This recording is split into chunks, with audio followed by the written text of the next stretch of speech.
Welcome to the Dave Dabbah Big Show presented by Seat77.com. As always, I'm Dave Dabbah. Today, I'm coming to you live from the super plush Seat 77 broadcast studios here in the heart of the Silicon Valley. Oh boy, producer Buck, we have the biggest show we have ever done before. We've got Kobe Bryant and LeBron James holding a love fest in Cleveland. Will Marshawn Lynch actually retire? We go deep inside the National Football League's relocation to Los Angeles. And was Johnny Manziel drunk? Show me the rehab. All of that and more on today's The Dave Dabbah Big Show presented by Seat77.com. Okay, so if you haven't subscribed to the big channel, tune in radio as well as iTunes, and we will be showing up on Stitcher later in the week. All right. Also, I want to thank everybody. We'll get into it a little bit, but thanks for the emails. More emails piled in over the night with cat names for the kitten, the new arrival in the Dabbah household. So we'll tell you about some of those names a little bit later. All right. Well, we're going to dive into the love fest that was Kobe Bryant and LeBron James last night in Cleveland, in maybe one of the best introductions in the history of the National Basketball Association was performed last night. Do you got that intro? You got Kobe's introduction? All right, producer Buck, go ahead and play. Listen to how long this Kobe Bryant Love Fest introduction is in Cleveland last night. He's the third all-time leading scorer in NBA history, an 18-time NBA All-Star, a two-time Olympic gold medalist, a two-time NBA Finals MVP, and a five-time NBA champion. And he is the Black Mamba, all the way from Loudville to the floor. Welcome number 24, the one, the only, Kobe Bryant.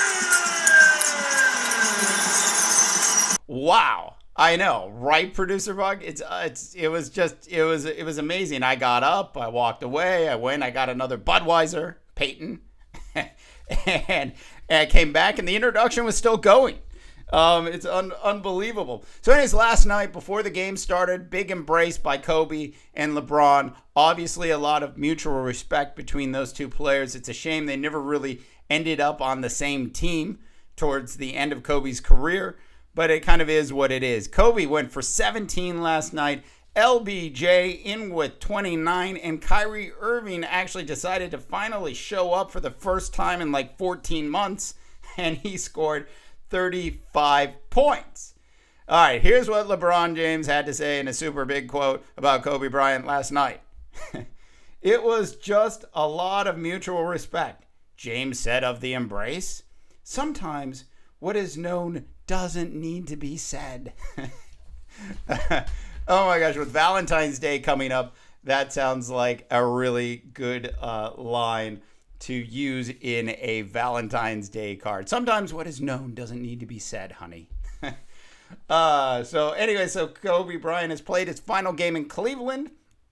Speaking of Cleveland, we've got the show me the rehab story that won't go away. Was he drunk? Was he not drunk? All of that and more on the next segment of the Dave Dabbah Big Show. So a couple days ago, a reporter, Mike Silver, came out and said that Johnny Manziel was drunk when he showed up to practice. Then he said Cleveland lied about him being in the NFL protocol. That is the NFL's concussion protocol. And then the Cleveland Browns released a statement that said he was actually being treated by a neurologist on December 30th, and he remained in the concussion protocol until January 12th after being cleared. Then Mike Silver came out and said, that's not what I heard. So we've got all of this fighting going on between the Browns, Manziel, his agent, and Mike Silver, it's fantastic. One thing is clear, is that Johnny Manziel definitely does need some help. It's not really a laughing matter, and we certainly hope that he gets some help down the road. All right, so I've got to say this real quick. So last night I walk in into one of my daughter's bedrooms, and as you know, we've got just a house full of children and pets. And I walk in, and her walls, there's stuff on them. There's like a calendar of like high heel shoes. She loves high heel shoes. She's 10, and so she's a calendar. And I walk in, and suddenly it turned into a One Direction shrine. It's unbelievable. She took a One Direction magazine, and she cut out all the pictures of all the kids from the boy bands and placed them up on the walls. And I walked in, and I was like, oh my gosh, why do you have New Edition on the walls? And she said, who's New Edition? Anyways, so info@seat77.com. We want to hear from you. Send us your emails. The NFL making its big move back to Los Angeles. As we all know, Stan Kroenke won the big NFL move back to LA. As somebody that lived in LA for a long time, I was there for both the Oakland Raiders of Los Angeles as well as the Anaheim Los Angeles Rams of LA. Period, in the National Football League. And I have to say this, I don't believe that the city of Los Angeles can actually really truly get behind two football teams. I think the way it is today, with just the Rams moving back to Los Angeles to play in Kroenke's Palace, is the best thing for the NFL. I think a second team there is unnecessary. Keep the Chargers in San Diego, Mr. Goodell.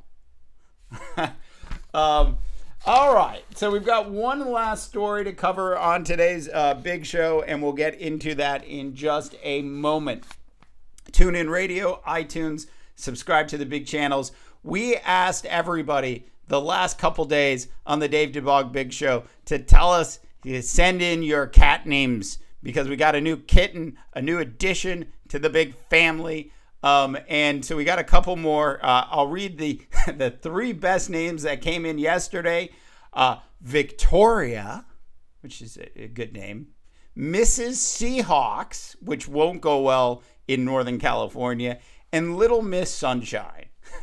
info@seat77.com. Send us your cat names, and we will read them on the air on Friday. Hey, on Friday's big show, we are going to talk about the PGA Tour for the first time on the Dave DeBaugh Big Show. It is Pebble Beach Talk, as the Celebrity Pro-Am is kicking off as we speak in beautiful Monterey. And I'm also going to talk about the time that I actually turned down a free round in Pebble, as well as the time I actually played in Pebble Beach. All of that on tomorrow's big show. Lastly, this afternoon, will Marshawn Lynch stay retired or not? Now, look, when I saw the picture that Marshawn posted with the shoes hanging on the wire and everything, I didn't take retirement from that. I took that, stop by Marshawn's house and you can buy some drugs, because that is what that actually means. Everybody in the whole world took retirement. I took go buy some drugs. That's what it looked like to me. Anyways, with Marshawn Lynch, it was confirmed by his agent earlier in the week that he is officially retired. I've heard that Marshawn wants to travel the world. He's going to go on a trip. And there's all of these rumors kind of circulating that as the training camps kind of kick off, that Marshawn will want to come back to the National Football League. And I really believe that Marshawn is officially retired. Despite what else you hear, stick to me. Stay with me on this. I will be right. Marshawn will not play another down in the National Football League. You heard it here first on the Dave DeBaugh Big Show. The big question is, does he have enough yardage in today's modern game of football to actually make it into the Hall of Fame? And I don't think he's going to make it in 5 years, but possibly 7 or 8 years, if you look at his numbers, very similar to Earl Campbell, a very similar type of runner. And more importantly than that, with Marshawn Lynch, you have memorable moments that you remember when you think of Marshawn Lynch. And those memorable moments belong in the Hall of Fame someday. All right, producer Buck, I'm wrapping it up. This has been the biggest Dave Dabbah Big Show ever, I'm telling you. Pebble Beach coverage tomorrow. A lot more for you on Friday for the Dave Dabbah Big Show.